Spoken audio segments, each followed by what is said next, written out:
श्री सिद्धांत सरस्वती विजयते गौरीय गोष्ठीपति वंदे गुरुपद्वंद्वं भक्तबिंदुसमन्वितं श्री चैतन्य प्रभुं वंदे नित्यानंद सहोदितं श्री नंदनंदनं वंदे राधिका चरणोदयं गोपीजनसमायुक्तं बिन्दावनं मनोहरं वाञ्छाकल्पतरुस्य कृपासिन्धुभ्यश्च पतितानं पावनेभ्यो वैष्णवेभ्यो नमो नमः। मूकं करोति वाचालं पङ्गुं लङ्घयति गिरिं यत्कृपातमहं वन्दे परमानन्दमाधवं। वृंदावै तुलसीदेव वै पिया वै केशवस्य च कृष्णभक्तिपदे देवी सत्त्ववत्त्वयि नमो नमः। नारायण नमस्कृत्य नरं चैव नरोत्तमं देवीं सरस्वतीं व्यासं ततो जयो मुदीरये। संकीर्तने कृष्ण कथोपदेशे गौरीयपत्रस्य प्रकाशने च सदानुरक्तो गुरुभक्तियुक्तो भक्तिप्रमोदाक्षजगोद्वरुन् ध्येयं सदा परिभवग्नमभिष्टदोहं तीर्थास्पदं शिवविरिञ्चनुतं शरण्यं भीत्तात्युहं पुनतपाल्भवद्दिपूतं वन्दे महापुरुषते चरुणारविन्दं यत्पादपल्लवनखचन्दमणिच्छटाय विस्फुरिजितकिमपि गववधू स्वदर्शि पूर्णानुरागर स्वसागर सारमूर्ति साराधिकामयि कदा कृपां करोसि। श्रीकृष्ण चैतन्य प्रभु नित्यानंद श्री अद्वैत गदाधर शिवसदि गौरभक्तबिंद श्रीकृष्ण चैतन्य प्रभु नित्यानंद श्री अद्वैत गदाधर शिवसदि गौरभक्तबिंद। हरे कृष्ण कृष्ण कृष्ण हरे हरे हरे राम राम राम हरे। अजानुलंबित भुजौ कनकाबदातु संकीर्तनैकपितरौ कमलायताक्षौ विश्वाम्बरौ द्विजवरौ जुगधर्मपालौ वन्दे जगत्प्रियकरौ करुणावतारौ। हरे कृष्ण कृष्ण कृष्ण हरे हरे हरे राम राम राम हरे हरे। नमामि गंगे तव पादपङ्कजं सुरासुरैर्वन्दितो दिव्यरूपं भुक्तिं च मुक्तिं च ददासि नित्यं भावानुरूपेण सदा नराणां। गङ्गातरङ्गरमणीयजटाकलापं गौरी निरंतर विभूषी तवानुभागं नारायणो प्रियमनङ्गमदापहारं वाराणसीपुरपति भजवीशनाथं। वागीशजुष्वदने लक्ष्मीर्यस्य च वक्षसि यस्यास्ति हृदयसन्निधिः त्वं नृसिंहमहं भजे। हरे कृष्ण कृष्ण कृष्ण हरे हरे हरे राम राम राम हरे हरे। नष्ट प्रायेषु अभद्रेषु नित्यं भगवत सेवया भगवती उत्तम श्लोके भक्तिर्भवति नैष्टिकी तदा रजस्तम भावः कामो लोभादयश्च जे चेतो एत्वैर अनाविध्यम स्थित्यम सत्ये प्रसीदति। गौड़ीय गोस्वामीपति श्री शिला भक्ति सिद्धांत सरस्वती गोस्वामी ঠাকুর প্রভুপাদ পরমহংস জগৎগুরু জানিয়েছেন, আপনারা মাত্র এই কয়েকদিনের জীবনে সকলে মিলিয়া মিশিয়া একত্রে একই আশ্রয় বিগ্রহের আনুগত্যে আপনারা সেই পরাৎপর অখিলেশ্বর ভগবানের গৌরাঙ্গের সেবা আপনারা নিয়োজিত থাকুন। একে অপরের সঙ্গে মনোমালিন্য উৎপত্তি হওয়ার কারণ একটাই, ওর পেছনে স্বপ্রতিষ্ঠা আসার বিষয় লুক্কায়িত রয়েছে। গৌড়ীয় গোষ্ঠীপতি শ্রী শিল ভক্তি সিদ্ধান্ত সরস্বতী গোস্বামী প্রভুপাদ পরমহংস জগৎগুরু জানিয়েছেন, আপনারা মাত্র এই কয়েকদিনের জীবনে একত্রে মিলিয়ে মিশিয়া একই আশ্রয় বিগ্রহের আনুগত্যে সেই সেবা, সেই পরাৎপর অখিলেশ্বর গৌরাঙ্গের সেবায় আপনারা নিয়োজিত থাকুন, তাতেই আপনাদের মঙ্গল হবে। যে কোনোভাবেই অসন্তোষ আদি যা কিছু মনোমালিন্য সেগুলো উৎপত্তির কারণ একটাই, এটা হলো স্বপ্রতিষ্ঠা। আমাকে লোকে মূল্য দিচ্ছে না, আমাকে লোকে নাম করছে না, আমার সম্মান দিচ্ছে না, এইখানেই যত গণ্ডগোল লুকিয়ে রয়েছে, যত সমস্যা এইখানে লুকিয়ে রয়েছে। কালকে আলোচনা প্রসঙ্গে বলা হয়েছিল যে যতক্ষণ পর্যন্ত আমাদের স্বপ্রতিষ্ঠা আসা লাস্টের, এটা প্রথমে বলা হয়েছিল, দ্বিতীয় বলা হয়েছিল ভগবানের সন্তুষ্টি বিধানের চেষ্টা, আর প্রথমটা কি বলা হয়েছিল, এখানে বলা হয়েছিল আনুগত্যই এটা মানে বাস্তবিক পক্ষে। তাহলে এইগুলো সমস্ত প্রভুপাদ বলছেন স্বপ্রতিষ্ঠার আশা থাকবে না লাস্ট। দ্বিতীয়টা সেখানে বলা হলো, আলোচনা করলাম, এক্ষুনি আলোচনা করা হলো, সেগুলো সমস্ত যখন এই তিনটে কন্ডিশন যখন আমাদের জীবনে ফুলফিল হবে, তখনই আমরা যেটাকে বলে ভাগবত শিক্ষার যে মন্দির, সেখানে আমরা স্থান পাব। এর আগে আমাদের ভাগবত শিক্ষার সেই আয়তনে আমাদের স্থান হওয়ার কোনো সম্ভাবনাই নেই, কোনো রকমভাবেই আমাদের সেখানে স্থান হওয়ার সম্ভাবনা নাই। প্রভুপাদ বলছেন, যদি আমরা সেই চৈতন্য মহাপ্রভুর প্রবর্তিত সংকীর্তন যজ্ঞাগ্নি শ্রীবাস আঙ্গনে যে প্রজ্বলিত করেছিলেন, সেই সংকীর্তন যজ্ঞাগ্নি যখনই আমরা প্রত্যেকটা আমাদের মঠ মন্দিরে সমস্ত জায়গায় যতক্ষণ পর্যন্ত না এই যজ্ঞাগ্নির শিখাকে প্রজ্বলিত রাখতে সমর্থ না হব, যদি সমর্থ হই তাহলে আমরা বাঁচব।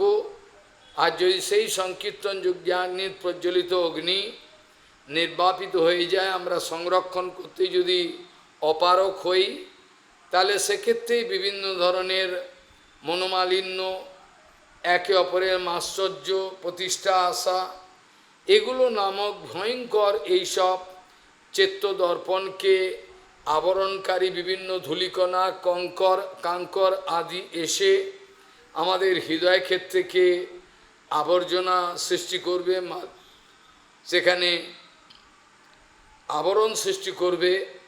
আমরা কখনোই আমাদের স্বরূপকে উপলব্ধি করতে পারবো না। আর স্বরূপের উপলব্ধিতে যদি ভুল হয়ে যায়, তাহলে সমস্ত অঙ্কটাই ভুল হয়ে গেল। আমাদের স্বরূপের উপলব্ধিতে যদি ভুল হয় হিসাবে, তাহলে পরাৎপর গোড়া থেকে প্রথম থেকে আরম্ভ করে শেষ পর্যন্ত সব অঙ্কটাই ভুল হয়ে গেল।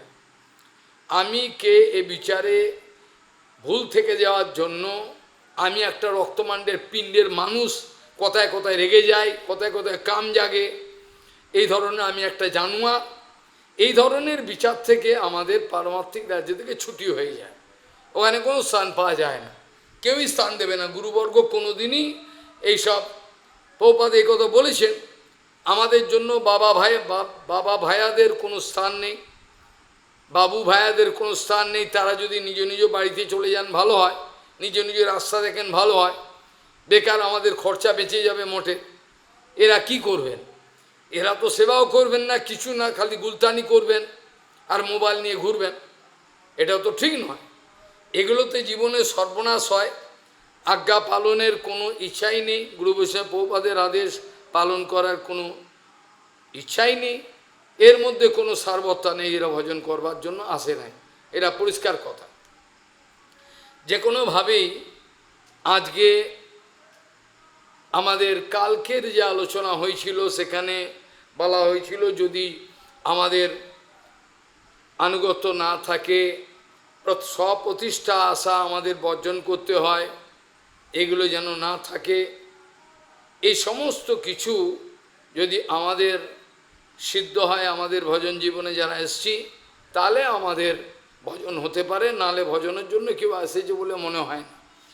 যদি এসে থাকতো তারা এরকম ধরনের ব্যবহার করতো না, এ ধরনের আচরণগুলো করতে পারে না।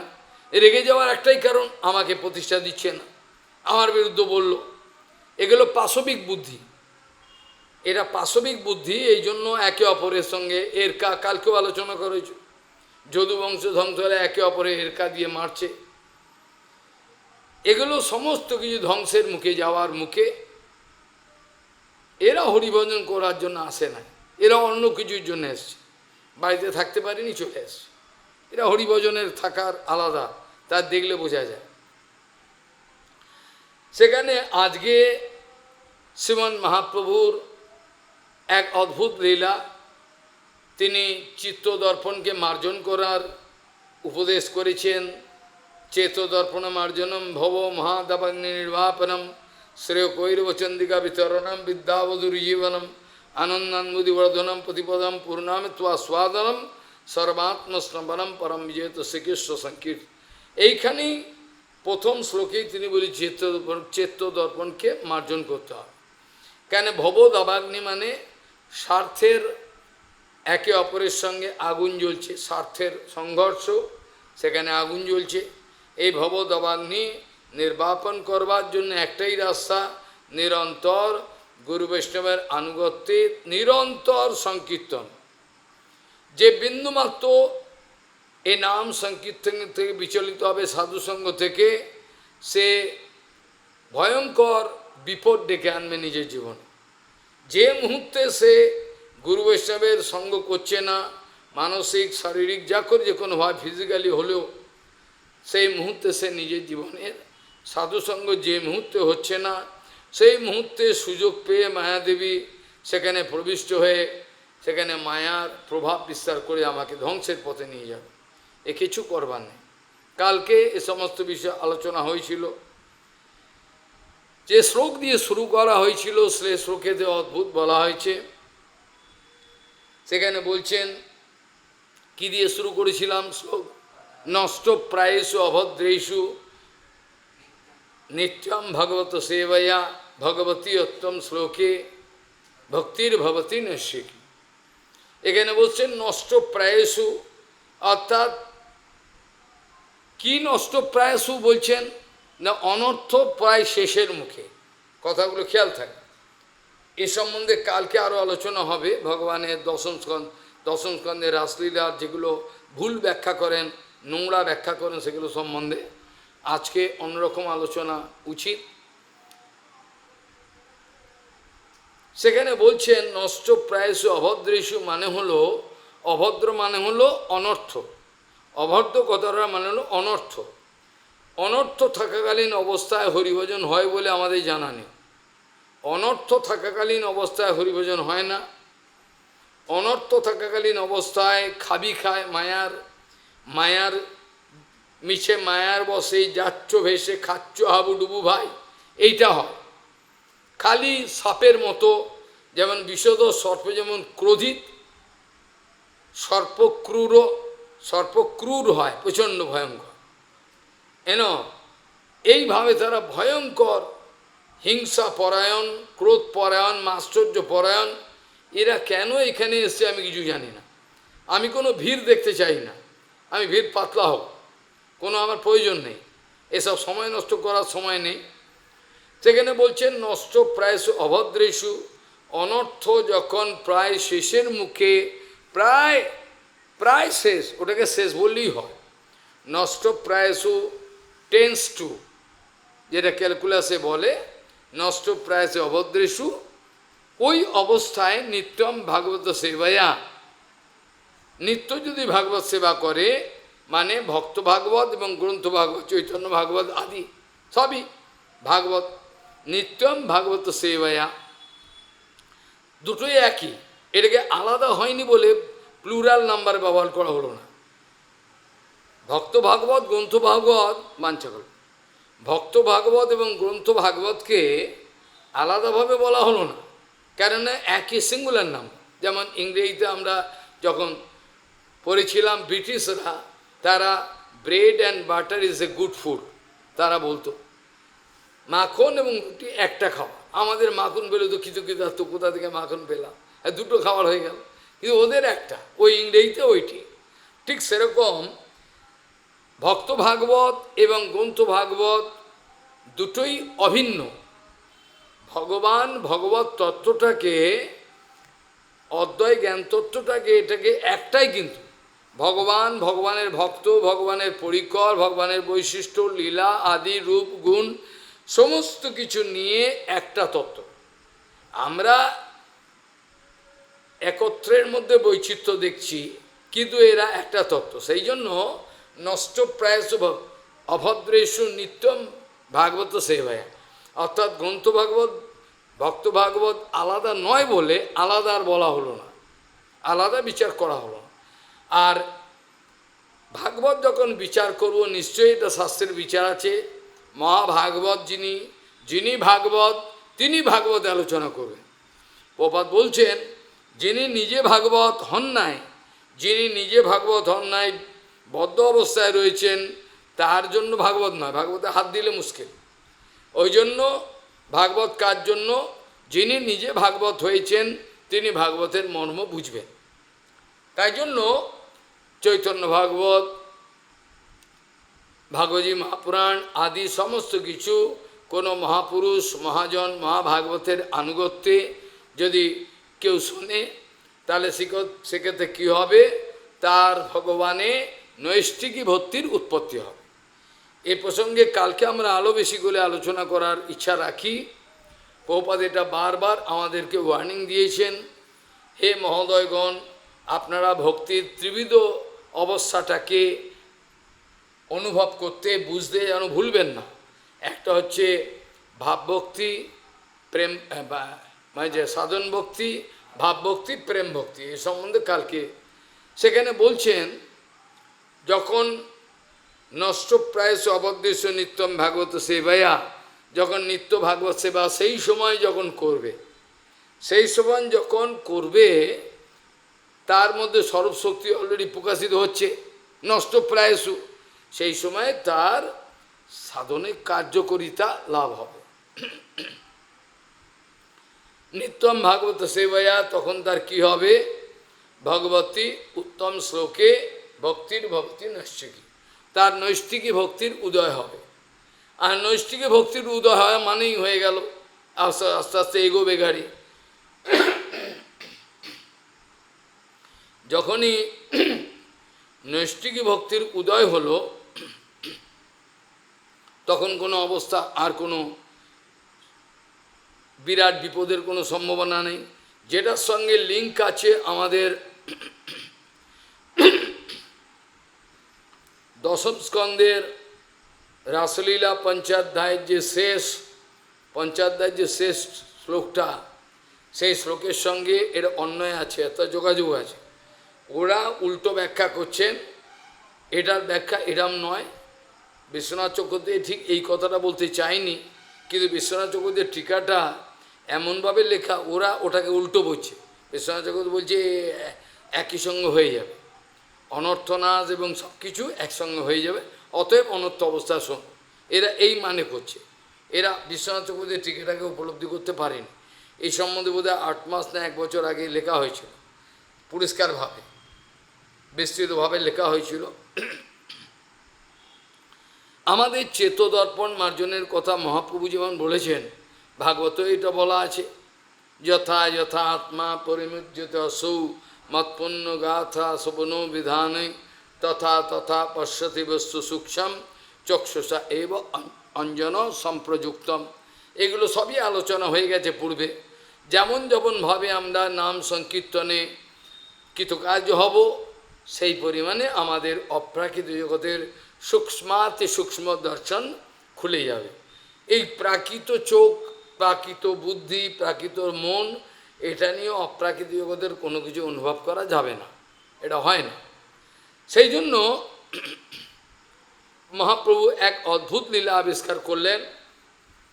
মহাপ্রভু চেতদর্পণকে মার্জন করবার জন্য তিনি কী করলেন, জগন্নাথ কোন জায়গায় বসতে পারে, কতটা নির্মল জায়গায় বসতে পারেন, যেখানে লাস্টে বলা হচ্ছে রজস, সেখানে কি হলো, তদা রজস্তম ভাবহা কামলোভাদয়শ্চ যে চেত এতৈর অনাবৃদ্ধম স্থিতম সত্যে প্রসিদ্ধতি। এইখানে চৈতন্য মহাপুরে ইঙ্গিত আছে। এখানে বলছেন তদা কদা, যখন নষ্টপ্রায়স অবদ্দিষু নিত্যম ভাগবত সেবয়া ভগবতী উত্তম শ্রী ভক্তির ভবতী নৈশ্চিকী, এই সময়তে সেই অবস্থাটা খুব সুখকর অবস্থা। এখানে মনের একটা প্ল্যাসিডিটি, একটা প্রশান্তি ভাব আসে। এরা বিষয়তে এরা বলছে সাধু সেয়েছি, এরা বলছে তিলকমালা করে নাচা খোঁদা করছে, বলছে কি এরা যদি এই অবস্থায় উন্নীত হতো, তাহলে তাদের একটা অন্তরে একটা প্রশান্তি ভাব বিরাজ করতো, কোনো জ্বালা পোড়া নেই। এটা অনুভব ছাড়া যদি আমি বলি তাহলে আমি ধোঁকাবাজ। পূর্বাশ্রমে থাকতে থাকতেও যখন সব দেখছি সব এরকম অবস্থা, প্রথমে একটু কষ্ট হলো, পরে কে যেন বুঝিয়ে দিল যে এত তো কিছু না। পরবর্তীকালে দেখলাম হৃদয়টার কি একটা প্রশান্তি, মানে আমি বলতে পারছি না, একটা কে যেন ডাকছে, ভেতরের প্রশান্তি। আর কিছু ওরা জ্বালাতন করছে, যা করছে যা, আর কোনো কষ্ট নেই, এবার আনন্দ। এই অবস্থাটা আসা দরকার। রাত 12টা পর্যন্ত স্বাস্থ্য বিচার করছি একা একা ঘরে, আর এগুলো বুঝতে পারছি না কিভাবে উত্তর পেয়ে যাচ্ছে একা একা, আমি বুঝতে পারছি। অনেক চিন্তা করছি কী করে এটা হতে পারে, কে যেন বউ করে কানের কাছে বলে উত্তর পেয়ে। এগুলো বাস্তবিক কথা। ভগবানকে বিরাট দামি মালা, যেগুলো বিরাট দামি, সেগুলো মঠে দিয়ে আসার জন্য ব্যস্ত হতাম, ছুটতাম, তারপর কাজে যাব, কাজেও যেতে হতো। তো এইভাবে দেখে গেল মনে একটা প্রশান্তি ভাব, আমি বলতে পারছি না কি করে হলো এটা। তো এইভাবে যখন এই অবস্থাটা হয়, তখন মনের মধ্যে একটা প্রশান্ত বা একটা প্ল্যাসিডিটি অফ মাইন্ড এটা সৃষ্টি হয়, আর জ্বালা পোড়া নেই। ও যাতা বলছে আমাকে, কখনো কি কেউ দেখেছে যাতা বলার সঙ্গে সঙ্গে আমি গালাগাল দিয়েছি? উত্তর দেয়া হয়েছে ভালো করে, শাস্ত্রীয় বিচার বলা হয়েছে, এতে উত্তেজিত হওয়ার কিছু নেই। যেটা বাইরের দৃষ্টিতে ক্রোধের মতো মনে হয়, এটা জোর গলায় বলতে হয়, এটা সিদ্ধান্তকে স্থাপন করার জন্য। এটা মহাপ্রভু ক্রোধ দেখিয়েছেন, দেখেননি বল্লভাচার্য সম্বন্ধ, তাহলে মহাপ্রভু ভগবান হয়ে দেখিয়েছেন, স্বরূপ গোসাই দেখিয়েছেন ক্রোধ। আরে আরে বেটা, তুই কলি সর্বনাশ তোর নিজের, এ কি করলি তুই, এ কি বললি এখন? তো ও তো ভয়েতে একেবারে জুজুবুড়ি হয়ে গেল, অবস্থা খারাপ। তো এগুলো ক্রোধ গেল কেন? এরা ক্রোধ দেখানোর বিধান আছে, সিদ্ধান্ত বিরোধ, রসাবাস প্রভু সহ্য করতে পারেন না, সেগুলো। তারপরে বৈষ্ণব অপরাধ যারা করছে বৈষ্ণবের বিরুদ্ধে, সেগুলো জবাব দিয়ে, এগুলো বাইরের দৃষ্টিতে এগুলো ক্রোধ মনে হলো। এগুলো প্রভুপাদ বলছেন ক্রোধের সামনে গুনবেন আপনারা, কিন্তু ক্রোধ নয়। যেমন গোপিকাগণের যে কাম, এটা প্রেম, প্রেম আর কাম এক। অতএব কাম প্রেমে বহুত অন্তর, কাম অন্ধতম, প্রেম হয় নির্বল ভাস্কর। পরিষ্কার বলা। গোপিকাগণের যে অ্যাটিচিউড, অ্যাক্টিভিটিস, এটা বিচার করলাম, এদের তো কাম আছে, কি বলছে কাম নেই, কিন্তু কামের সাম্যে, এটা কামের সাম্যে কাম বলে মনে হচ্ছে। এ সম্বন্ধে কালকে আলোচনা করব আমি। সেখানে পরিষ্কার বলা আছে এদের কোনো কাম বলে কোনো বিষয় নেই, এদের প্রেম, এটা কামের সাম্যে মনে হচ্ছে কাম। এটা প্রভুপাদ অনেকবার ব্যাখ্যা করতেন।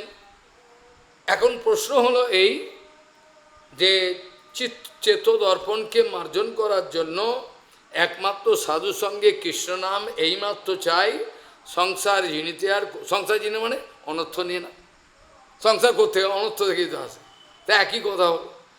সাধু সঙ্গে কৃষ্ণ নাম এইমাত্র চাই, সংসার জিনিতে আর কোনো বস্তু নাই। কাজেই একমাত্র সাধুসঙ্গ কৃষ্ণনাম এই।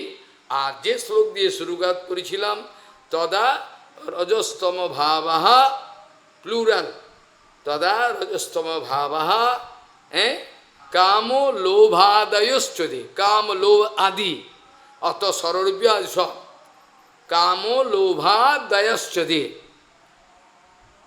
যে এগুলো সমস্ত কিছু চেত, আমার যে চেতটা এতইর, এগুলোর দ্বারা অনাবিধ্যম, untouched, can remain totally untouched. বোঝা গেল? চেত এতইর অনাবিধ্যম। তখন আর এগুলো অনেক বান আমাকে ছুটছে বিভিন্ন জায়গাতে, তন্ত্র মন্ত্র সব প্রচুর, কি করে ঝগড়া লেগে অশান্তি লেগে দেবে, শেষ করে দেবে, কিন্তু কিছু করতে পারছে না। কিছু ঝামেলা হচ্ছে, হয় ভক্তিমূল ঠাকুরও হয়েছিল, ঝামেলা হলো, পরিবারে অশান্তি, শরীর খারাপ হচ্ছে, কিন্তু বাকি কিছু টিকতে পারে না। এটা আমাদের ধৈর্য রাখতে হবে। কাজেই এই অবস্থায় চিত্ত আমার এগুলোর দ্বারা কখনোই আহত হবে না। আমাদের নীতিশাস্ত্রে আছে অপূর্ব অপূর্ব কথা, বলছে মহারাজ, যখন কোনো কাউকে বান ছোড়া হয়, বানেতে বা কাটারি বা ছুরি দিয়ে মেরে দিয়েছে, কেটে গেল, রক্ত বেরোচ্ছে, তাকে আবার ওইটাকে ওষুধপত্র দিয়ে ব্যান্ডেজ করে যে কোনোভাবে রাখা হলো। সেখানে বলছেন তথাপি সেই যে তার যে ক্ষত হয়েছে, রাত্রে ঘুমোনোতে তখন আর বুঝতে ঘুমিয়ে পড়ল।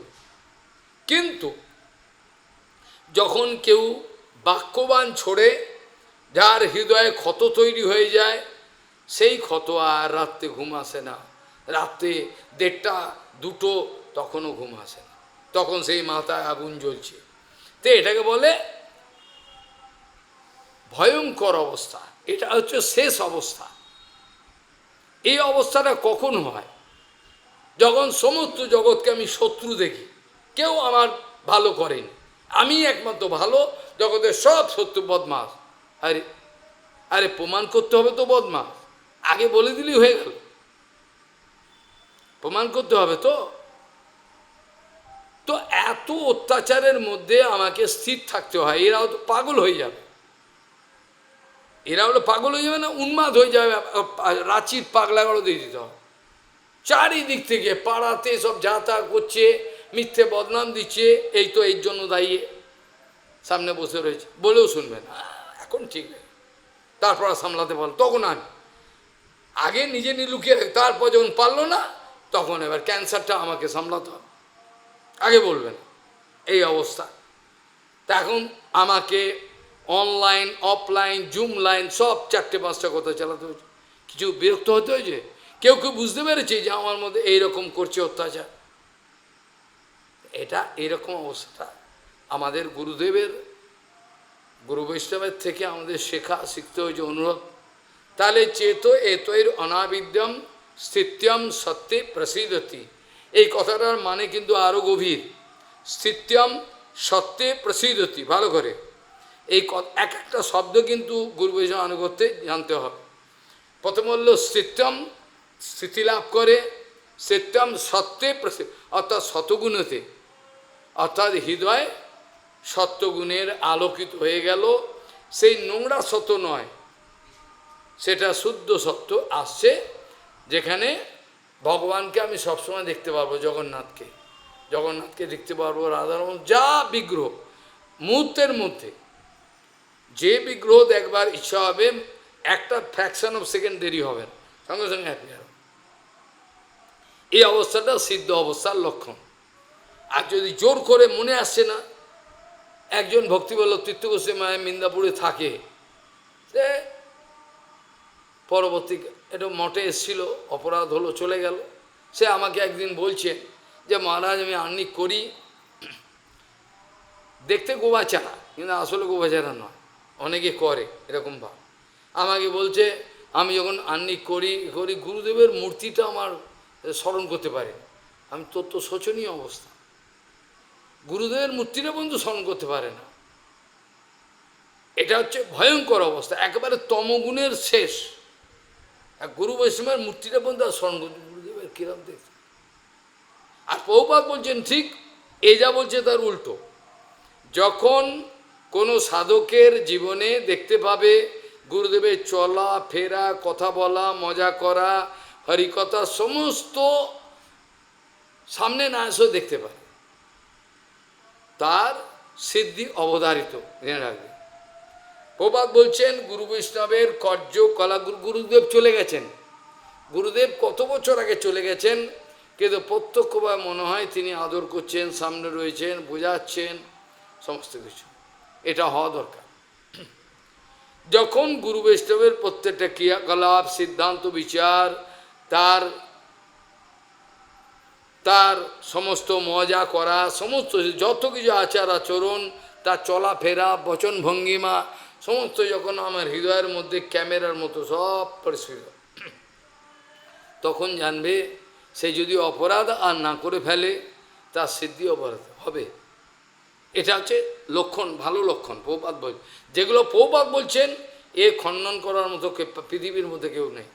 যাই হোক, এখন আমাদের প্রশ্ন হলো চেত এতৈর অনাবিদ্যম সত্যম সত্যে প্রসিদ্ধতি। তাহলে সত্যম সত্যে, শতগুণে পুরো ভরপুর হয়ে যাবে হৃদয়, আর প্রসিদ্ধতি প্রকৃষ্ট রূপে প্রশান্তি লাভ হয়। এটা নিশ্চয়ই আমাদের জড়জগতের শতগুণে নিশ্চয়ই এটা হবে না, সেটা বলতে চাইছে সেই শতগুণ। তাহলে এর মধ্যে কতগুলো কথা লুকিয়ে রয়েছে, আমরা কিন্তু বাইরে পড়ে যাই, ধরতে পারি না।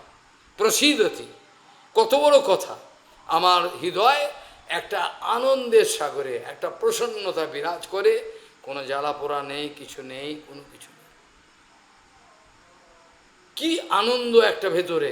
আর যখনই এই ধরনের অবস্থাটা হয়, তখন আর কারোর সঙ্গে মানামারি তো দূরের কথা, চুলোচুলি দূরের কথা, আর দেখতেই যে ও বলেছে ঠিক আছে, ভালো ভালো, গালাগাল দিয়েছে আমাকে, ভালো, আর বলতে হবে, আর মন লাগে না। বদ্ধদশা চরম অবস্থায় খালি চারিদিকে দোষ দর্শন হয়, সব যা দেখো সব আমি একমাত্র ভালো। আরে বদ্ধজীবের মধ্যে যে ভালো গুণও তো আছে। প্রভুপাদ বলছেন এই ভালো গুণটাকে তুমি তো দেখতে পাও না, তোমার একচোখো বিচার। তুমি একজনের অনেক দোষ থাকে ভালো বলো, আবার একজনের গুণ আছে হয়তো কিছু দোষ, এটাকে তুমি খারাপ বলে দাও। আর এটা তোমার তো বলার কোনো অধিকার নেই, এই বিচারটা তো গুরু বৈষ্ণব। কার মধ্যে কতটা ভালোবাসা আছে, আমরা আমাদের পরস্পরের বাক বিনিময় করি, বিভিন্ন আচরে রেখে যাই, কিন্তু আমরা হরিভজন করতে যদি এসে থাকি, আমাদের সঙ্গে সঙ্গে বিচার করতে হবে, আচ্ছা এই ছেলেটা বদমাইশি করলো, কিন্তু এর গুরুদেবের প্রতি কতটা ভালোবাসা, কিন্তু আমাদের মোটেও সেটা করলো না। করলো কি, এরা আলাদা বিচার করছে, বিভিন্ন জায়গায় আলাদা বিচার। ওই দেখতে হবে এ সত্যি সত্যি গুরুদেবকে কতটা ভালোবাসে। যদি ভালোবাসে তাহলে একটু দোষ করে, ঠিক আছে যাক, দোষ করতে পারে, ক্ষমা, আবার পরিবর্তন করাবো তাকে। পরিবর্তন তো আমি করতে পারবো না, আমি পরিবর্তন উল্টো উল্টো উল্টো হয়ে যাবে। কাজেই সমস্ত বিষয়টা নিয়ন্ত্রণ করবে গুরু বৈষ্ণব। আমাদের নিয়ন্ত্রণের মধ্যে রাখতে গেলে হাতছাড়া হয়ে যাবে, আমি নিজেও ভেসে বেরিয়ে যাব। আর তাকে, একজন যে সাঁতার জানে না সে যদিও অপরকে বাঁচাতে যায়, সে তো নিজেও ডুববে, অপরকে। এই জন্য মহাভারতে বলে তীর নাম তরেত, যে পার হয়ে গেছে সাঁতার জানে, সে অপরকে তাও সাবধান। যুদ্ধ থেকে মহিলা হলে চুল ধরবে, আর নালে কাপড় ধরবে, এই নিজের জামা কাপড় এগুলো প্রত্যক্ষ জড়াতে গেলেও জড়িয়ে দেবো, জড়িয়ে ধরলে এও মরবে এও মরবে। তাই এক বদ্ধজীব হরিকথার মাধ্যমে অপরকে বাঁচাবো আমি, এই বুদ্ধিটা হচ্ছে নাশকতামূলক। এ বাঁচাতে তো পারবেই না। এ কিছু উপদেশ করতে গেলে উপদেশটা আমি পালন করি, যে উপদেশগুলো আমি দিচ্ছি অবদেশ আমি পালন করি, তাহলে আমার উপদেশটা কার্যকরী হবে না, উল্টে দুজনেই মরবো, আমরা খোঁয়াড়ে পড়ে মরবো, তা উল্টো হয়ে যাবে, লাভ হবে না কিছু। সেই জন্য এটা হচ্ছে এক্সট্রিম পয়েন্ট, মানে বিনাশের একেবারে চরম অবস্থা। যখন আমি চারিদিকে এই আমাকে, গুরু বৈষ্ণবকে দেখলে তারা হয়তো করা কথা বলে, তীব্র লেখে, কিন্তু অন্তঃকরণ দেখলে সবসময় আনন্দ। এর কী করে হয়? সবসময় যেটা আনন্দে বিরাজ করে কি, তাদের ওটা উত্তর দিতে হয়, দিচ্ছে, কিন্তু তার প্রতি কোনো শত্রুতা নেই। না আমার শত্রু অতএব দেখে নেবো, এরাম বুদ্ধি নিয়ে করেন। এরাম বুদ্ধি থাকতো লেখনী পেন দিয়ে লেখা বেরোবে না। যখনই দেখবে কারোর মধ্যে প্রতিষ্ঠাতা নেওয়ার ইচ্ছা থাকবে, তার পেন দিয়ে সে জানে সে পেন দিয়ে ভুল বেরোবে, কেন প্রতিষ্ঠাগুলো লুটতে চেয়েছে, তখন তারা শত্রু। যখনই আমার আত্মাটা আমার সেবাটা গুরু বৈষ্ণবের ডেডিকেটেড, বিশ্বাস করুন আমি কিচ্ছু নিতে চাইছি না, তখনই যে সে শক্তি সঞ্চার করবে, সব কিছু আমার দ্বারা ঠিক হবে।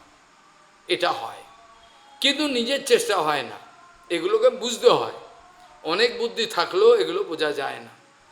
এখন প্রশ্ন হলো, চেতো এতৈর অনাবিদ্যম স্থিতম সত্যে প্রসন্ন। তাহলে মহাপ্রভু যে গুন্ডিচা মঞ্জনে লীলা করলেন, রাজা প্রতাপরুদ্র তো হতবাক। প্রভু গুন্ডিচা মন্দির মানজন প্রভু মাঙি নিল, প্রভু চেয়ে নে। সবার মুখে রাজা শুনে বলে, প্রভু গুন্ডিচা মন্দির, এটা তো তার যোগ্য সেবা নয়।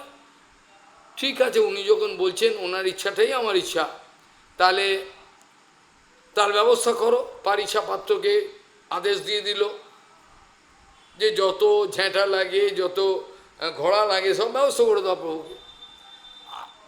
এইভাবে প্রভু কী করলেন, আগের দিন নেত্যোৎসব আনন্দ করলেন সব কিছু। এবার গুন্ডিচা মঞ্জনের দিন বহু সকালে উঠে প্রভুর মন আনন্দে ডগমগ করছে, যেন ফুটছে। হ্যাঁ, সব ভক্তকে নিয়ে তুললেন কীর্তন করতে করতে। কোথায়? গম্ভীরা মন্দিরের ওখান থেকে ভক্তগণকে সব জড়ো করে সব চললেন কীর্তন করতে করতে। এ কী আনন্দ! আমাদের কচু পোড়া কোনো আনন্দ নেই, সব করে যাচ্ছে। অন্তর বিষাক্ত, বিষধর সর্প যেমন কামড়েছে, বিষে জ্বলছে সারা গা মন। এই ধরনের চরিত্র, এই ধরনের স্বভাব নিয়ে কি হরিভজন হয় নাকি? হরিভজন কোনো লক্ষণই নেই, কোনো রকম লক্ষণ নেই। এগুলো কি? সেখানে বলছেন এইভাবে প্রভু কী করলেন, গুন্ডিচা মন্দিরেতে রওনা হলেন।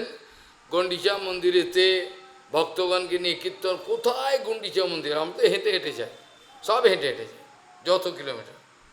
সেখানে গিয়ে তিনি দেদার সংকীর্তন আরম্ভ করলেন। তারপর ভক্তগণকে বললেন, এই হচ্ছে ভগবত মন্দির, আজ আমাদের জগন্নাথ এখানে এসে বসবেন।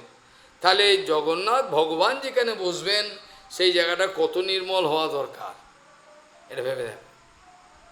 জগন্নাথ যেখানে বসবেন সেই জায়গায় কতটা নির্মল হলে তাহলে সেখানে বসতে পারে। হৃদি সত্যজ্জলে বারম, যখন আমাদের হৃদয়টা সত্য উজ্জ্বল, শতগুণের প্রভাবেতে উজ্জ্বল রূপ ধারণ করে, কোনো মলিনতা বলে কিচ্ছু নেই, গন্ধ পর্যন্ত নেই, এত নির্মল হৃদয়, আলোতে আলো, সেই সময় জগন্নাথ এসে হৃদয়ে বসে। এই দুর্গন্ধ দূষিত হৃদয়তে বসে না। এই জন্য যদিও আমাদের দৈনন্দিন হরিকথা কীর্তনগুলো সবই আমাদের এই বিচারকে লক্ষ্য রেখে করবার উচিত, অর্থাৎ আমরা চেতদর্পণ মার্জন করছি। সিদ্ধ মহাত্মা তার সাধ্য এবং সাধন দুটো একই। তার নাম সংকীর্তনটা সেটা তার সাধ্য, আর বদ্ধজীবের ওটা সাধন। বদ্ধজীব যখন নাম সংকীর্তন করবে ওটাতে সাধন, সাধন করতে করতে সাধ্যবস্তু পাবে। কিন্তু সিদ্ধ মহাত্মার হরিকথা কীর্তন মানে হলো যে সাধ্যবস্তু যেটার জন্য কীর্তন করা হয়, যেটার জন্য যে উদ্দেশ্যে নাম সংকীর্তন করা হয়, তারা হরিকথা বলতে বলতে সেখানে পৌঁছে যায়। তারা এখানে গল্প বলে না, তারা সাক্ষাৎ সেখানে পৌঁছে যায়। রথযাত্রার কথা বলতে বলে রথযাত্রায় পৌঁছে যায় পুরীতে, গুন্ডিচা মন্দিরগুলো সাক্ষাৎ গৌড়েন গুন্ডিচা মন্দির, দেখছেন পরীক্ষা, এরকম ধরনের অবস্থাটা হয়। কাজেই এখানে বিচারটা হলো এই যে প্রভু এই যে গুন্ডিচা মন্দির লীলাটা আবিষ্কার করলেন, এটার পেছনে রহস্যটা কি? এটা বলতে চেয়েছেন তোদের হৃদয়টাকে তোরা এতটাই নির্মল কর যে নির্মলতার পরে একটা গন্ধ পর্যন্ত কাম বা ক্রোধ, লোভ, মোহ, মদ কিছুই যেন না থাকে। গুণাতীত অবস্থায় না গেলে ভগবানের সেবা করা যায় না। বাস্তবিক দেয় গুরু বৈষ্ণব সুযোগ দেয় কর, কিন্তু অ্যাকচুয়ালি হয় না। ওরা মহাদেব যেমন বিষ ভোজন করেছেন, কালকুট বিষ, ওরা বদ্ধজীবকে সুযোগের সেবার সুযোগ দেয়, দিয়ে ওদের সেবাটা নিয়ে এদের কৃপাগুলো যায়, এদের বিষটাকে যা বিষ আছে এগুলোকে ভোজন করে, ভোজন করে ওদেরকে ফ্রি করেন। এই জন্য সেবা করার এটা বৈশিষ্ট্য। গুরু বৈষ্ণবের অ্যাকচুয়ালি সেবা হয় না। বদ্ধ অবস্থা থেকে গুরু বৈষ্ণবের সেবা কী করবো? ওরা এমন একটা অবস্থায় রয়েছে, হয় না। তথাপি ওরা সুযোগ দেয়, করতে করতে যদি উঠে পড়ে ভালো হবে, আর না বুঝলো তো গেল, চলে গেল। এইভাবে মহাপ্রভু গুন্ডিচা মন্দিরের মধ্যে গিয়ে সেখানে সংকীর্তন আরতি করার পর তাদের বোঝালেন আমাদের এই আজকের যে গুন্ডিচা মন্দিরে কী জন্য। এবার এমনভাবে আমাদের জগন্নাথ মন্দির পরিষ্কার করতে হবে, গুন্ডিচা মন্দির, যেটার পর আর কিছু হয় না। প্রভু কী করলেন? প্রত্যেকে উপদেশ করার পর সবাই ঝাঁটা নিয়ে, প্রভুও ঝাঁটা নিলেন। ঝাঁটা নিয়ে সমস্ত কিছু প্রথমে কি করলেন? প্রথমে মহাপ্রভু যত ঝিকুড় কাকড় কোথায় ছোট ছোট যা আছে ধুলিকণা বালু সব এক জায়গায় জড়ো করো, সব প্রত্যেকে বললেন যার যার এলাকা এখানে তুমি করো, তো সব করে জড়ো করবে। আমি প্রভুও জড়ো করতে আরম্ভ করলেন, যে না, প্রভু বললেন যে ফাঁকি মারবে, আচ্ছা যার ঝেঁটানো বোঝা কম হবে তাকে আমি শাস্তি দেবো। কী শাস্তি? তাকে পিঠা বানা খেতে হবে, খাওয়াতে হবে। এই যত ভক্তকে, যত ভক্ত আছে তাদের পিঠে বানা খাওয়াতে হবে, এই শাস্তি। কেন? ফাঁকি মেরেছে আর কেউ ঝাড়েনি, এই জন্য তাকে শাস্তি। এবার প্রভু করলেন সব ভক্তরা, মা দেখা গেল অবাক, যখন প্রভুর ঝাঁটানো বোঝা এক জায়গায় রাখলো, সবার বোঝা এক করেও মিলছে না, এত। আরে ভাব, কোথা থেকে পেলেন প্রভু এত ময়লা? সব জড়ো করলেন। এবার সব ময়লা নিয়ে এবার গুন্ডিচা মন্দিরের বাইরে গিয়ে ফেলে আসা হলো। কেন? উড়িষ্যাতে সমুদ্রে, পুরীতে পুরুষোত্তম ধামেতে সমুদ্রের হাওয়াতে ধুলিকণা বালি সব তাড়াতাড়ি আসে, জোরে হাওয়া চলে, সব বালি ফুলি সব চলে আসে তাড়াতাড়ি। এইভাবে সমস্ত ময়লা যত্ন করে আঁচলে করে সব প্রভুও গিয়ে ফেললেন সমস্ত। এরপরে প্রভু আদেশ দিলেন এবার সব ঘট ভরে ভরে জল আনো।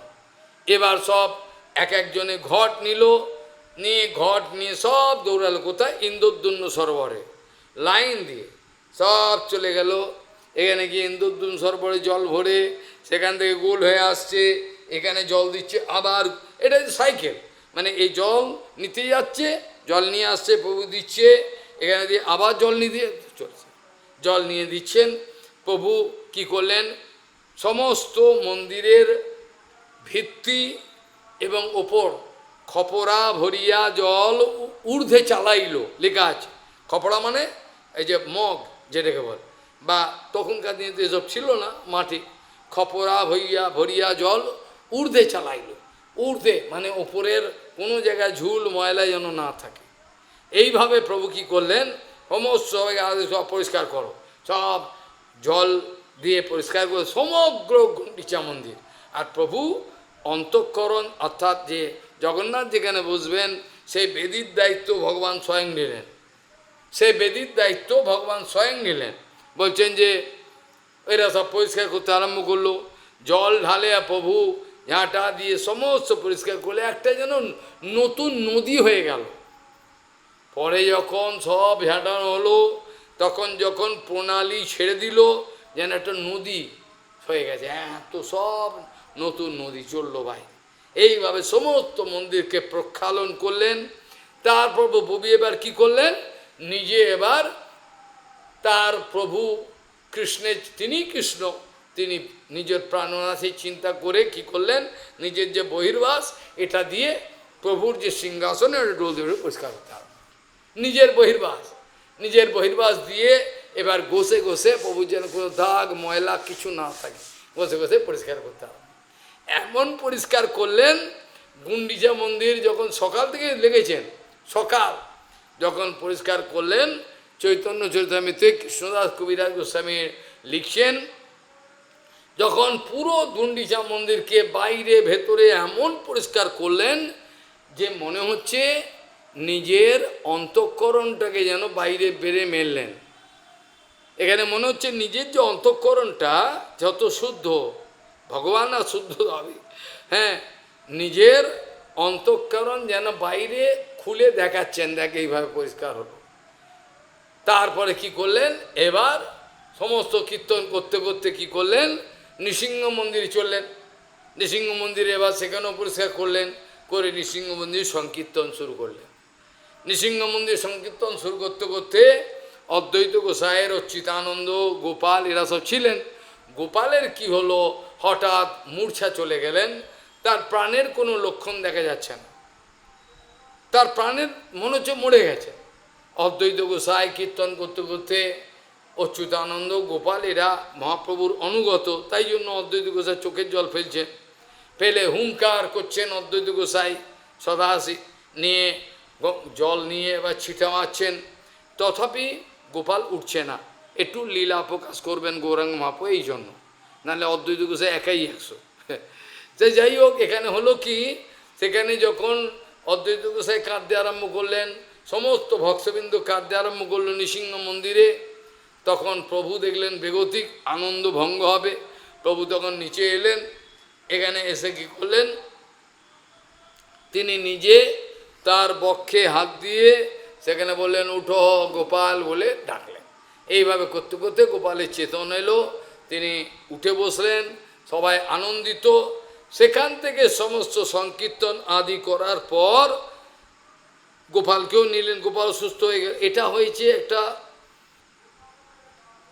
চরম অবস্থা যখন হয় ভগবত আনন্দের, তখন এরকম মহাপ্রভুর হতো। মহাপ্রভু বিভিন্ন, এটা বিকারের একটা মূর্ছা যায়, মহাপ্রভুর নিঃশ্বাস পর্যন্ত চলছে না। যখন প্রথমবারের মতো গৌরাঙ্গ লীলা করেছেন, প্রথমবারের মতো গৌরাঙ্গ যখন নিত্যানন্দ সব নিয়ে যখন যাচ্ছেন, তখন মধ্যিখানে রাগারাগি হলো না, দণ্ড ভাঙানি, তা আমি তোমাদের সঙ্গে যাব না, এক সম্পত্তি ছিল সেটাও রাখলে না তোমার, হ্যাঁ, সেটাও তুমি, তাহলে আমি আর থাকবো না, আমি আগে। এবারকে প্রভু আগে চললেন, প্রভু বিরাট বিরাট লম্বা পা, হরে কৃষ্ণ লম্বা লম্বা, আর তারা পেছনে। নিত্যানন্দকে এই ভক্তগণকে বলছে, নয় তোমরা আগে যাও, না আমি আগে যাই, কে আগে যাবে, যে আমি না পেছনে যাই। নিত্যানন্দ দেখলেন বেগতিক, প্রভু কখন অজ্ঞান হয়ে পড়বেন, মূর্ছায় যাবে, প্রভু তুমি আগেই যাও, আমরা পেছনে যাও। প্রভু আগে চললেন। হরে দূর থেকে যখন 18 নালা থেকে দেখছেন জগন্নাথের চক্র, প্রেমে আবিষ্ট হয়ে দেখছেন চক্রের ওপরে গোপাল নাচছে, এটা দেখে মূর্ছা গেলেন ওইখানে। আবার মূর্ছা যান, আবার ওঠেন, এইভাবে পড়ে জগন্নাথ মন্দিরে যত আসছেন তো হৃদয়ে আর রাখতে পারছেন না, আনন্দে কি করে জগন্নাথকে দেখব, পাগল হয়ে গেছে। মন্দিরের ভেতর ঢুকেছে, ঢুকে যেই জগন্নাথকে দিয়ে দৌড়ে গিয়ে দড়িয়ে ধরে চুমু খাবেন, আদর করবেন, সে কি হয়, এই পাণ্ডারা রেগে আগুন, পাণ্ডারা রেগে আগুন, তারা লাঠি নিয়ে মারতে গেছে। ভাগ্যি ভালো সেখানে সর্বমঠে যেয়েছিল, ওটা বাড়ি দিলেন। এটা প্রসঙ্গের বাইরে যাচ্ছে, কোনো সময় আলোচনা করব। সেই সর্বমঠে যে সেই সময় লেখা ছিল, সর্বমঠে যে যখন নিজের ছাত্রগণকে দিয়ে প্রভুর এত বড় আজানুলম্বিত শরীরটাকে কাঁধে করে নিয়ে চলে গেলেন তার বাড়িতে, প্রভুর বাড়িতে, এই প্রভুকে নিয়ে চলে গেলেন কোথায়? সার্বভৌমের বাড়িতে। সার্বভৌমের বাড়িতে গিয়ে সেখানে প্রভু এই অবস্থা দেখে চিন্তিত। কে চিন্তিত? সার্বভৌম। সার্বভৌম কী করলেন? এ কি বেঁচে আছে নাকি? সে কী করলেন? একটা শুক্র পশম আছে, তুলো একবার ভাঙ নাকি দেখলে আস্তে আস্তে নড়ছে, তাহলে বেঁচে আছে, মরেনি। এই জোয়ান ছেলেটা এত সুন্দর দেখতে, মরে গেলে তো মুশকিল, এইটা ভাবে। এইভাবে গোপালেরও এরকম ধরনের অবস্থা। সবাইকে নিয়ে প্রভু কী করলেন? গুন্ডিচা মন্দির মাঞ্জন করার পর চলে গেলেন কোথায়? নরেন্দ্র সরোবরে জল খেলে এখানে আনন্দ, ইন্দ্রদিন সরোবর চলে গেল জল খেলি করতে আনন্দ। আর ওই যে আগে গেছিলেন নরেন্দ্র সরোবর আরেকটা লীলা, আর এখন গেলেন এখানে ইন্দ্রদিন সরোবর গিয়ে জল খেলা করলেন, আনন্দ করলেন, সমস্ত কিছু করে রাজার মাধ্যমে পারিছা পাত্র এবার প্রসাদ নিয়ে চলে এসছেন। মহাপ্রসাদ সব এসে গেছে, সেইগুলো নিয়ে তিনি এবার সমস্ত ভক্তগণকে সারি সারি বসিয়ে এবার প্রসাদ দান করবেন সবাইকে। এইভাবে নিজে দান করবেন, এক এক হাতে বিরাট। এইভাবে প্রসাদ ভোজন করলেন। গুন্ডিচা মন্দির মাঞ্জনের এই লীলার রহস্যের পেছনে একটাই, সেটা হচ্ছে আমরা যেন আমাদের হৃদয় ক্ষেত্রকে এতটাই নির্মল করতে পারি, যার পরে আর কোনো কিছু ভগবানের কোনো কিন্তু একটা সংশয় থাকবে না, সেখানে এসে বসতে পারি। এই ধরনের বিচারটা দেখাবার জন্যই এটা তিনি করেছেন। মধ্যেখানে আরেক বিষয় আমি পূর্বে আলোচনা করলেও এখন বলা দরকার। এটা হলো মহাপ্রভু যখন জল দিয়ে মন্দির পরিষ্কার করছেন, গুন্ডিচা মন্দির, সেই সময়তে এক সরল গৌড়িয়া ব্রাহ্মণ এসে কী করলো? এক ঘটি জল প্রভুর চরণে দিল। প্রভু লোকশিক্ষার জন্য সেখানে রেগে গেলেন, এ বলছেন, এই তুমি যে আমাকে এই মন্দিরে, ভগবান মন্দির জগন্নাথ, সেখানে তোমার পায়ে জল দিলে, কত বড় আমার অপরাধ হলো বলো দেখি। এইভাবে প্রভু অসন্তুষ্ট হলেন। হয়ে কী করলেন? স্বরূপকে ডেকে পাঠালেন। স্বরূপের কী হয়েছে প্রভু?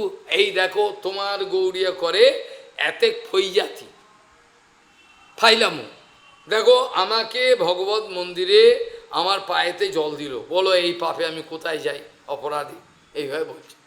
স্বরূপ কী করলেন? লোকশিক্ষার জন্য প্রভু বলেছেন, বুঝতে পারছেন, তিনি ওই গৌড়িয়াকে নিয়ে গিয়ে মন্দিরে ভাই যা দূর হয়। আবার সেই গৌড়িয়া সরল, সে এবার সরল, সে কোনো কুটিরতা নাই, সে করে ফেলেছে। সে কাঁদতে কাঁদতে এসে আমায় ক্ষমা করুন, আমি ভুলে গিয়ে বুঝতে পারিনি, আমি করে ফেলেছি, যা হয়েছে। এইভাবে করলে তো এখানে একটা লীলা রহস্য আছে। এটা হলো তোমার গৌড়িয়া করে এতেক ফৈজাতি, এই যে আদেশটা স্বরূপ গোসাইকে করলেন, তোমার গৌড়িয়া, এর মাধ্যমে আমাদের পূর্ব মহান মহান বৈষ্ণবগণ ইঙ্গিত করে গেছেন যে এই তোমার গৌড়িয়া করে এতেক ফৈজাতি, এই কথাটার মাধ্যমে মহাপ্রভু স্বরূপ গোসাইকে সমগ্র গৌড়ীয় সম্প্রদায়ের একটা সংরক্ষক প্রবর হিসাবে দাঁড়িয়ে গেলেন। স্বরূপ গোসাইয়ের হাতে সমস্ত কিছু থাকবে। স্বরূপ গোসাই যা বলবেন সিদ্ধান্ত, কেউ যদি সেই সিদ্ধান্তের সঙ্গে বিরোধ হয়, তাকে গৌড়ীয় সমাজ থেকে বহিষ্কার করা হবে। কিন্তু এখন বহিষ্কার করা হবে না। স্বরূপ গোসাইয়ের বিরুদ্ধে গেলে আরও বেশি করে আদর করে নিয়ে আসতে হবে, আপনি আসুন মশাই। স্বরূপ গোসাইয়ের বিরুদ্ধে সিদ্ধান্ত হলে এখন করবে না, তখন বরঞ্চ স্বরূপ গোসাইয়ের কথা বলে লাথি মেরে বার করে দেবে, এবার ষড়যন্ত্র করবে, উৎসব বন্ধ করে দাও, তাড়িয়ে দাও, ওখানে গেলে আমার এখানে আসবে না। এই তো খুব সুন্দর, এরা মানুষ হবে, পরবর্তী জন্মে এদের কী হবে ওরা দেখতে পাবে। আপত্তি কিছু নেই, আমার আগের এর মধ্যে কিছু নেই, আমি হাসি। কিভাবে লোক সমাজকে ধ্বংস করবে এরা, এই জন্যেই এরা এই লীলা করছেন, ভালোই। এখন সেখানে প্রশ্ন হলো যে আমাদের পূর্ব গুরুবর্গ শিখিয়ে গেছেন স্বরূপ গোসাইয়ের সিদ্ধান্ত বিচার আদি যা কিছু বিচার আছে, তার থেকে যদি কোনো আচার্য পার্থক্য স্থাপন করতে চান, তাকে গৌড়ীয় সমাজের বৈষ্ণব বলেই মানা হবে না। যদিও এখন বর্তমান তথাকথিত বৈষ্ণব তাকেই মান্যতা দিচ্ছে, কিন্তু হবে না, তাকে নাকচ করে দেওয়া হবে, সে আর গৌড়ীয় সমাজের কেউ নয়। সে যিনি স্বরূপ গোসাইয়ের সিদ্ধান্ত বিচার সব কিছু গ্রহণ করতে পারবেন। যদি কেউ এটা মহাপ্রভু স্থাপন করেছেন, মহাপ্রভু নিয়ম স্থাপন করেছেন, যদি কেউ লেখনী, যদি কেউ কবিতা সমস্ত নিয়ে আসতো, নিয়ম প্রভু করেছিলেন। স্বরূপ গোসাই আগে সেই লেখনী পরীক্ষা করবে, করে যদি দেখে এটা প্রভুকে দেখাবার যোগ্য তাহলে দেখাবেন। কারণ রসাবাস সিদ্ধান্ত বিরোধ শুনিতে প্রভুর হয় ক্রোধ, প্রভু কষ্ট হয়, বুঝতে পারেন। তা এখন কোনো ব্যাপার না, এখন সমস্ত আচার্যরা যা খুশি করতে পারেন, ধেই ধেই করে নাচতে পারেন, পুরো পৃথিবীর ক্ষেত্র খোলা। কেমন স্বরূপ গোসাইয়ের নিয়ম মানলেই বরঞ্চ তাকে মারা হবে। তাহলে স্বরূপ গোসাইকে একচ্ছত্র অধিপতি পুরো সম্প্রদায়। স্বরূপ গোসাই চলে যাওয়ার পর রূপ সনাতন হলেন। তারপরে বিশ্ব বৈষ্ণব রাজসভার যে মুখপাত্র হয়েছিলেন, রাজপাত্র, এটা জীব গোসাইপাদ হয়েছিলেন। এইভাবে করতে করতে এখন এটা একটা ছেলে খেলায় পর্যবসিত হয়েছে। এখন এটা একটা যেন মজা, ছেলে খেলা, এটা বাচ্চা ছেলে খেলে, খেলনাবাটি, এটাতে পর্যবসিত। প্রভুপাদের সময় পর্যন্ত ছিল, ভক্তিবিনোদ ঠাকুর প্রভুপাদ ছিল কিছু, তখন পর্যন্ত ছিল। তারপরে গুরুবর্গের সময় কিছু, তারপরে সব এখন সব ছেলে খেলা, মজা মস্করা। এই করে স্বরূপ গোসাইয়ের কোষ্ঠী পাথরে পরীক্ষিত হলে তাহলে কোনো আচার্যের বক্তৃতা, কোনো হরিকথা কীর্তন এগুলো গ্রাহ্য করা হবে। কান খুলে যেন সমাজ শুনে নেয়, এই পাগল সমাজ যেন শুনে নেয় এই কথা। তারপর মানুক না, আমার নরকে যাক যাক, আমাদের দরকার নেই। আমরা বলার দরকার, আমাদের বলতে হবে। যদি বর্তমান এই তথাকথিত বৈষ্ণব সমাজ এই কথাটা খুব খেয়াল রাখেন, তারা তো স্বরূপ গোসাইয়ের বিচার জানেনই না, তাহলে আচ্ছা কী করে বুঝবে ওই আচার্য মিথ্যে বলছে? বুঝতে পারবে না। কাজে এর জন্য তো সাধুসঙ্গ দরকার। গুরুদেবকে চিনতে গেলেও গুরুদেবকে যে ভালোবাসে তার সঙ্গ দরকার, কারণ গুরুদেব চেনা যাবে। গুরুদেবকে চিনতে গেলেও তাকে যিনি অন্তর থেকে ভালোবাসেন তার সঙ্গে না গুরুদেবকে চেনা যায়, সে চোখ নেই। এইটার নিয়ম। বাণীগৌরকে যেমন বাণীগৌর যেমন গৌরকে প্রকাশ করে, বাণীগুরু গুরুকে প্রকাশ করে। কিন্তু এখন আমাদের এতটাই নিশ্চেষ্ট অবস্থায় চলে গেছি, সবই এক, মুড়িমিচড়ি এক। বাণীগুরু সেটা আবার কি যে বলেন, কথাবার্তা কিছু বুঝি না, এরকম ভাব। এখন স্বরূপ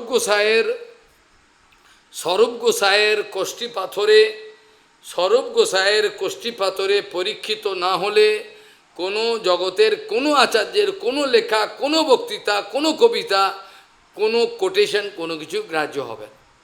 আর স্বরূপ গোসাইয়ের কোষ্ঠীপাতে পরীক্ষিত হওয়া মানেই প্রভুপাদের কোষ্ঠীপাতের পরীক্ষিত। যেখানে প্রভুপাদের আনুগত্য মানেই হলো গৌরাঙ্গের আনুগত্য। যেখানে প্রভুপাদের আনুগত্য, এই কথাটা আমি বইয়ে তো লিখেছি, প্রভুপাদের আনুগত্য মানেই হচ্ছে গৌরাঙ্গের আনুগত্য। আরও বরঞ্চ বেশি, কেন গৌরাঙ্গকে চিনতে পারবেন, প্রভুপাদ বলে দেবেন। তো এইভাবে গুন্ডিচা মানধন লীলার একটা অনেক গভীর সমস্ত আলোচনার কথা ছিল, কিন্তু সময় অল্পতার জন্য আমাদের কলা গেল না। আমরা কি শ্লোক দিয়ে শুরু করেছিলাম? নষ্ট প্রায়শু অভদ্রেষু নিত্যম ভাগবত সেবয়া ভগবতী উত্তম শ্লোকে ভক্তির ভবতি নষ্টিকি তদা রজস্তম ভাব কামো লোভাদয়শ্চ যে চেতো এতৈর অনাবিধ্যম সত্যম সত্যে প্রসিদ্ধতি। সময় চলে যায় না, অনেক রাত হয়ে যায়। ভজ শ্রী কৃষ্ণ চৈতন্য প্রভু নিত্যানন্দ অদ্বৈত গদাধর শিবাসাদি গৌরভক্তবৃন্দ।